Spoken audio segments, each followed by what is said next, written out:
Good morning, ma'am. This is the real life cladogram, the cladogram of phones. So first, we will discuss about telephone. So as we all know, the telephone has wire. It has wire.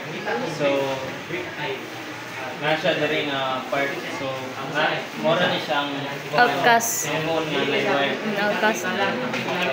So diri malong ka diri kasaka diri na kani with camera. So kani siya padung dito na na mga camera Nokia, Vivonex, Samsung 16, Red Magic, mga na sila na sila camera tanan.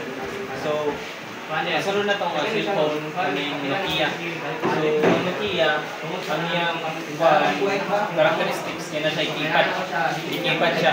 So sunod na kon pasaka na kita diri ang cellphone diri patunga padulong dito naka-touchscreen na siya unan ni siyang cellphone.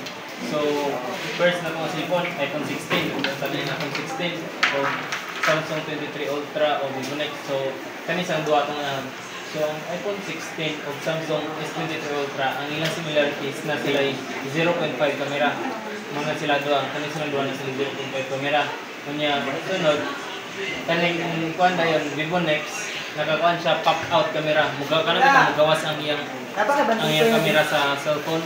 So muna siya tawag na pop camera ang Vivonex. So kani sila diri pasaka dito kani sila tulo ka cellphone kuan siya not for gaming. Dili bitaw kay siya kuan perform mo kayo sa gaming kay kani sila ng mga cellphone kay not built in for gaming, for murag pang camera purpose lang bitaw siya o pang video ana.